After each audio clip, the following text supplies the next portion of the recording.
আসসালামু আলাইকুম। নবম শ্রেণীর প্রিয় শিক্ষার্থীরা কেমন আছো? সবাই আশা করি অনেক ভালো আছো। তো আজকে হচ্ছে তোমাদের স্বাস্থ্য সুরক্ষা বিষয়ে 92 এবং 93 পৃষ্ঠায় দুটি ছক আছে বা আছে, এগুলো হচ্ছে আমরা আজকে উত্তর দিব। তো অনুষ্ঠান শেষে আমার উপলব্ধি এই কথাটা এখানে লিখতে হবে এবং হচ্ছে আমার সমঝোতার ব্যক্তিগত অভিজ্ঞতা, ঠিক আছে, ঘটনা বা কি করেছি বা কি ফলাফল হয়েছে আমার অনুভূতি, এইগুলো হচ্ছে লিখতে হবে, ঠিক আছে। তো চলো প্রথম যে 92 পৃষ্ঠা যেটি দেওয়া আছে অনুষ্ঠান শেষে আমার উপলব্ধি, এটা হচ্ছে লিখবো। তো আমাদের বিদ্যালয়ে আমরা বন্ধু ও সহপাঠীরা মিলে একটি সঙ্গীতের অনুষ্ঠান করার উদ্যোগ গ্রহণ করেছি। তো কিন্তু সমস্যা হলো যে বন্ধুদের মধ্যে মতের অমিল, কেউ জারি গান, কেউ সারি গান, কেউ পালা গান এবং কেউ বাউল গানের পক্ষে মত দিয়েছে। তবে সবাই মিলে আলোচনা করার সমঝোতার মাধ্যমে আমরা একটি সিদ্ধান্ত উপনীত হয়েছি যে আমরা জারি গান করব।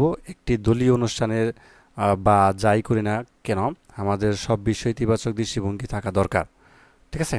কেননা পারস্পরিক বোঝাপড়ার মাধ্যমে যে যোগাযোগ, সেখানে কথাবার্তার মধ্যে স্বচ্ছতা বজায় রাখতে হয়।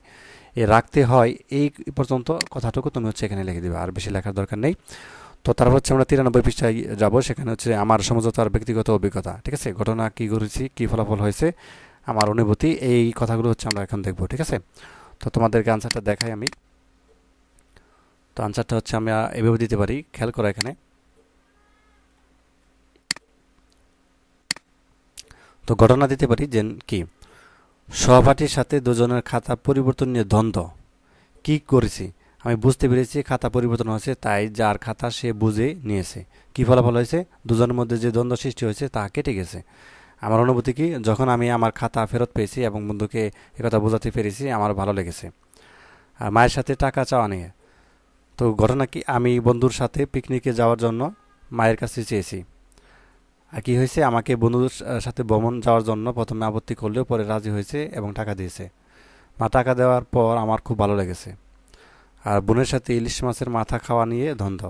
বোন আমার খাবার প্লেট থেকে ইলিশ মাছের মাথা খেয়ে ফেলায় ওর সাথে রাগারাগি করেছি। তো বোন আমার কান্না করেছে। যখন নিজের ভুল বুঝতে পেরেছি বোনের সাথে রাগারাগি উচিত হয়নি, তখন অনুতপ্ত হয়েছি। তো যাই হোক, এই হচ্ছে তোমাদের 92 এবং 93 পৃষ্ঠার সমাধান। তো পরবর্তী পর্বে হচ্ছে আমরা অনেকটা পেজের সমাধান করব, ঠিক আছে। তো যা হোক, আমরা হচ্ছে নতুন একটা অভিজ্ঞতায় চলে যাব। সেটি হচ্ছে যে মনোবন্ধ, ঠিক আছে। তো ধন্যবাদ সবাইকে ভিডিওটি দেখার জন্য। আল্লাহ হাফেজ।